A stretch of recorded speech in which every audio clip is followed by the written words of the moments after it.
All right, welcome to Surfer J's Indie Report, and we're going to be talking about last weekend's big time wrestling Return of the Dragon. This was return of Ricky the Dragon Steamboat to the Dorton Arena. Some may say this was his last match, his retirement match, but we'll see. I mean, he definitely showed he can still go. We'll start off with the pre-show. It was the first match was Tim, who Tim. He used to be on the Indies as Timmy Lou Retton. He's also was part of the Gymnasty Boys. He's been wrestling a little while and he's very athletic. He wrestled Ricky Smokes and he took the win. They both showed a lot. I've never seen Ricky Smokes before. It looks like he's wrestled in the Northeast a lot, but impressed me greatly with their showing. And Tim, he got the hometown pop. As soon as they said he's from Raleigh, the crowd was definitely behind him. But Ricky Smokes showed a true heel. He's in shape and they both did their thing. And it was on the pre-show, and it was a good way to start. Second was the Jimmy Valiant Boogie Jam Battle Royal. Didn't know what to expect out of this. There was a couple decent indie guys in there. LeBron Cozone was in there, who you'll see next week on my indie corner. I'll be interviewing him. Tommy Dreamer was also in there. Tommy Dreamer of VCW. Then they had Jimmy Valiant come out, start cutting a promo, talking about this is the start of the Battle Royal. And you had the Nature Boy Stan Lee come out. He comes out, starts talking junk to Jimmy Valiant. Jimmy Valiant gives him all the old cup check. He gave him the oil check in the back, in the rear. He gave him it all, and got a nice crowd. Got a nice crowd reaction from that. And Tommy Rich was even on hand. He gave Stan Lee a sleeper and brought him to the back. And then Scott Steiner's music hit, and he got a nice pop. He's still pretty big from what I could tell. He comes out and lays waste to everybody that's in the ring. You see him and Tommy Dreamer team up, and Scott Steiner wins. So that was a good way to start off the show. They have a very, you'll see this if you go on Big Time Wrestling's Twitter. They live streamed the whole show on Fight TV, but the pre-show is live streamed on their Twitter. If you go back and look, they had a nice jib camera. They had LED set up everywhere. They had nice lights, a nice entrance ramp, and shooting Dorton Arena is just nostalgia at its best. But they did a good job of production, so I'd definitely go back and check out at least the pre-show. Matt Hardy wrestled Crowbar. Now, if anybody remembers Crowbar, he was Dangerous Devon Storm back in he's on the Indies in the mid-90s. And he used to do a lot of hardcore stuff, a lot of high-flying stuff. He became well-known in WCW as Crowbar, and he was more of a comedy gimmick, but he still did some hardcore stuff. Him and Matt Hardy went at it. Right here, Matt Hardy even was set up on a guardrail that was set up between the ring and the chair, and Devon Storm, it jumped out of the ring onto Matt Hardy. For his age, that was incredible and something I did not expect to see tonight. But it was very good. Matt Hardy ended up the win. Of course, he's the hometown guy. Everybody's chanting delete the whole time, so he had a good reaction. Second match, Kerry Morton versus Brian Pillman Jr.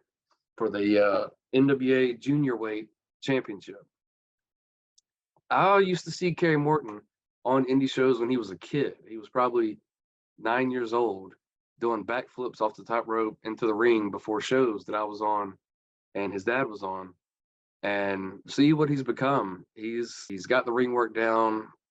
He could probably needs to get a little bit bigger, come into his own, figure out what his real gimmick is. But he's showing some promise. Now, Brian Pillman Jr., he impressed me probably the most all night. I saw Brian Pillman in AEW. He was with Griff Garrison. They did the Varsity Blondes. It was okay. I kind of wanted to see more out of him, but tonight I saw a lot. It looks like he's starting to lean into a little bit of the loose cannon gimmick of his dad.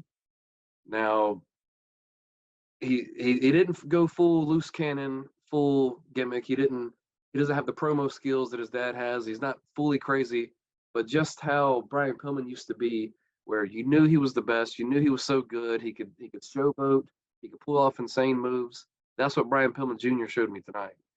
And I was super impressed. And I really hope that something comes out of Brian Pillman. Next was for the Big Time Wrestling Heavyweight Championship.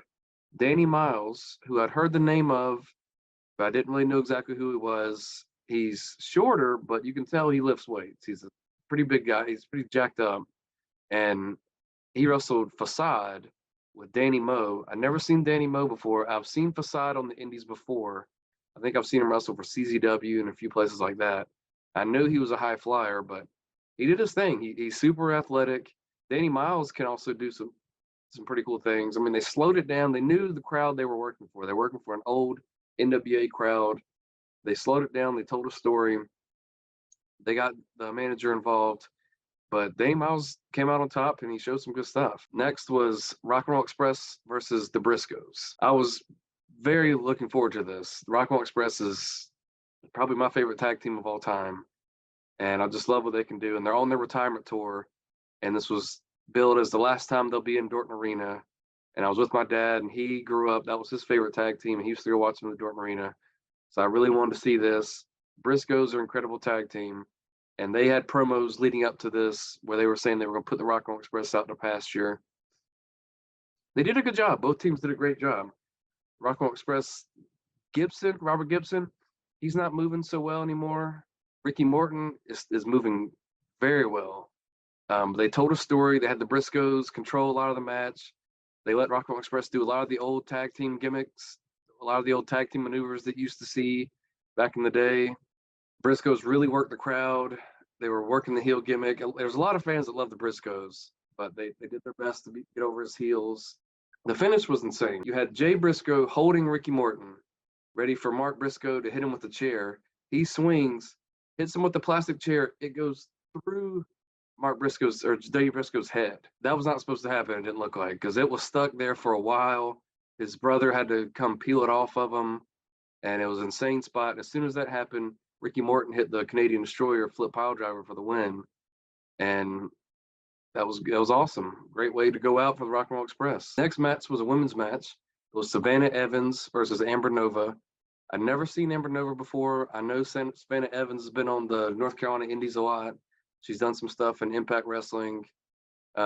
She's a lot bigger than Amber Nova. She controlled while the match and won. And it was a decent showing, but we really want to see the main event. And the main event did not disappoint. It was Ricky Steamboat and FTR versus Jay Lethal, Brock Anderson, along with Arn Anderson, and a mystery partner. Now, Arn Anderson comes out there, and he's cutting a promo, and he threatens that he's going to be the guest partner for a minute. It's a nice little crowd reaction. Then he thinks better of it. They actually came out to the old Four Horsemen theme music, and Jay Lethal came out as Black Machismo, the old Macho Man gimmick. And then they unveiled their partner, Nick Aldis, formerly of the NWA. That was not somebody who I expected, but I was pleased. I mean, he's at the top of his game right now. He's a free agent, and I couldn't believe they got him, but he worked well in this match. And then came FTR, local guys, both from North Carolina. Dax Harwood used to wrestle in the Indies as Case McKnight, used to be on a lot of shows with him. And I'm very impressed to see where he's gone. And Ricky the Dragon Steamboat comes out to the old NWA WCW theme music. And man, he still looks good. Jay Lethal was in there a lot. Nick Aldis was in there a lot. Brock Anderson, he's not quite ready for prime time yet, but he's getting there. But they controlled a lot of the match. They had Ricky Steamboat come in, do the arm drags, do the chops, pulled off everything that you wanted to see out of Ricky the Dragon Steamboat. FTR did some great stuff. And the finish came with all three members of Ricky's Dragon Steamboat and FTR putting on the figure fours all simultaneously for the win, and gave the crowd exactly what they wanted. Ricky Dragon Steamboat sent everybody home happy.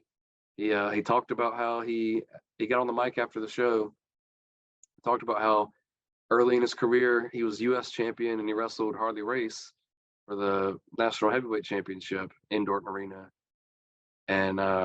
And so he wanted to come back to Dorton Arena.